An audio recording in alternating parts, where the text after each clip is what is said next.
Assalamualaikum warahmatullahi wabarakatuh. Perkenalkan, di sini saya Muhammad Fidar Rashid. Di sini dengan Benja Bagus Dento. Jadi di sini kita dari kelas 11-4, dari kelompok 11 mata pelajaran sosiologi mau mempresentasikan tentang Pertama yaitu struktur sosial, yang kedua ada diferensi sosial, terus ada stratifikasi sosial, dan yang terakhir ada mobilitas sosial. Nah, sebenarnya di sini itu kita kelompoknya bertiga, cuma yang satunya lagi berhalangan hadir. Cuma nanti dia bikin video terus digabungin sama kita. Jadi selamat menikmati, menyaksikan, dan semoga videonya dapat dipahami dengan baik dan bermanfaat bagi kalian yang menonton. Terima kasih. sosial. Bila perbedaan sosial itu terdapat struktur sosial atau bisa disebut suatu tingkatan dalam masyarakat. Nah, dalam struktur sosial juga memiliki beberapa unsur. Ada dua unsur. Yang pertama yaitu status sosial dan kedua yaitu peran. Nah, di dalam status sosial ini terbagi menjadi tiga lagi. Yang pertama yaitu ascribed status. Yang kedua achieved status dan yang ketiga itu achieved status. Nah, di sini saya akan menjelaskan dari ascribed status. Ascribed status yaitu status yang diperoleh melalui kelahiran. Misalkan kedudukan anak bangsawan. Ascribed status dapat diperoleh tanpa melakukan apapun. Kemudian yang kedua yaitu achieved status, yang yaitu kedudukan yang dapat dicapai berdasarkan usaha yang dilakukan oleh seseorang itu sendiri. Achieved status dapat diperoleh melalui upaya pribadi yang sudah dilakukan sebelumnya. Kemudian yang ketiga yaitu achieved status, yaitu status sosial yang diberikan oleh masyarakat atau orang. Achieved status juga bisa menjadi status yang akan hilang jika jabatannya sudah berakhir. Contohnya itu Presiden PR Soekarno. Kemudian di struktur sosial ini terdapat faktor geografis. Yang pertama yaitu letak geografis, yang dimana Indonesia terletak di antara dua samudra dan dua benua, yaitu di Samudra Hindia dan Samudra Pasifik, yang juga di benua Asia dan di benua Australia. Kemudian yang kedua yaitu iklim, yang dimana iklim Indonesia itu tropis, dan kemudian yang ketiga itu topografis. Topografis di sini yaitu yang dimana Indonesia terdiri dari beberapa pulau dan lain sebagainya. Kemudian yang terakhir yaitu sumber daya alam, di mana yaitu sumber daya alam, yang dimana setiap mata pencaharian yang mau itu di dataran tinggi, di dataran rendah maupun di laut itu pastinya memiliki sumber daya yang berbeda-beda. Sekian dan terima kasih. Lalu di sini yang selanjutnya ada diferensi sosial. Jadi diferensi sosial adalah pengelompokan individu atau masyarakat secara masih setara. Jadi gak kayak yang vertikal, ada struktur kasta atau yang kayak gak kesetaraan. Jadi kalau misalkan diferensi sosial masih setara, kayak misalkan suku suku Sunda, suku Medan atau apapun itu.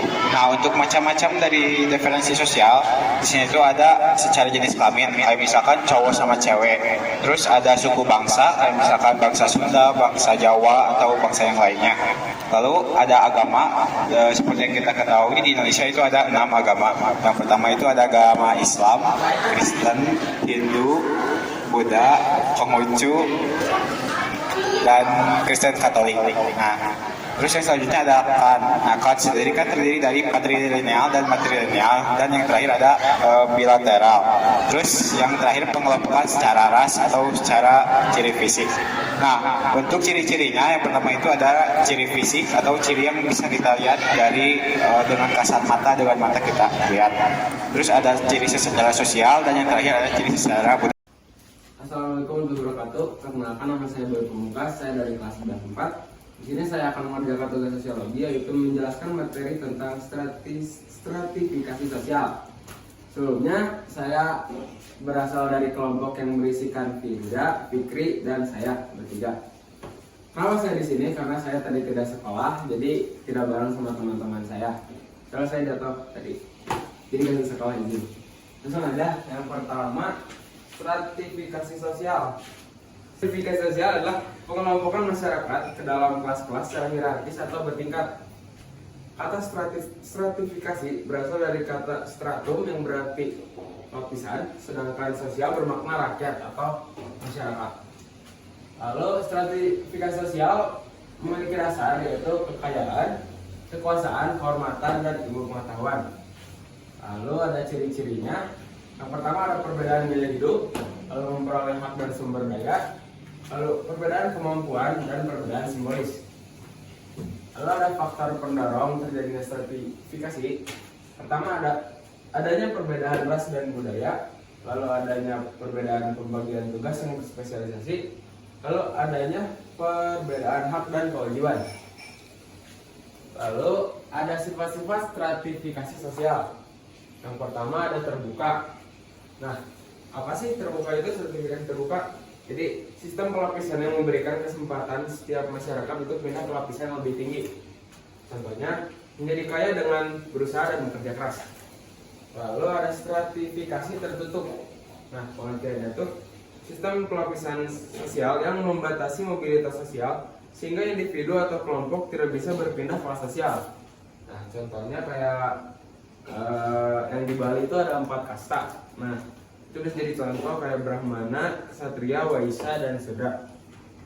Lalu ada stratifikasi campuran. Nah, stratifikasi campuran itu jadi perpaduan antara terbuka dan tertutup. Jadi contohnya itu kayak seseorang yang lahir dalam keluarga kelas menengah dapat berubah ke status sosial kelas atas melalui usaha yang dilakukannya. Lalu ada bentuk-bentuk stratifikasi sosial. Yang pertama ada ekonomi, golongan sangat kaya, lalu ada golongan kaya, dan golongan miskin. Lalu ada bentuk politik, yang kasta tadi yang dari Bali itu.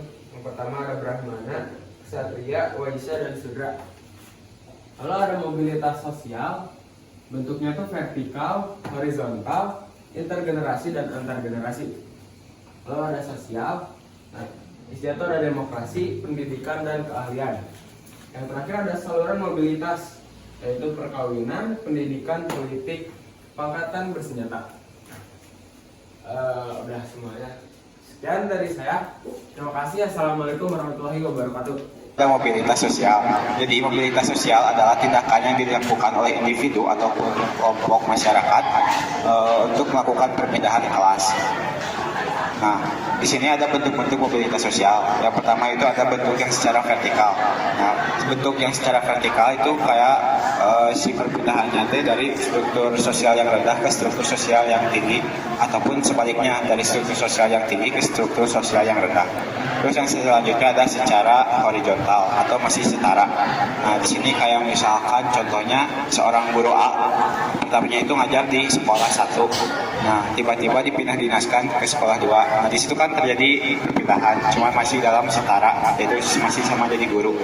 Lalu yang selanjutnya ada intergenerasi. Ini dipengaruhi oleh keluarga inti. Kayak misalnya si ayahnya itu dokter, terus ibunya juga dokter. Nah, otomatis si anaknya juga ikut pekerjaannya jadi dokter. Nah, terus ada antar generasi. Nah, kalau yang antar generasi nyambungnya sampai ke kakek sama nenek. Kayak contohnya si kakek sama si neneknya itu guru. Nah, si orang tuanya dokter, nah si anaknya si cucunya bisa aja jadi guru ataupun jadi dokter. Terus ada saluran mobilisasi.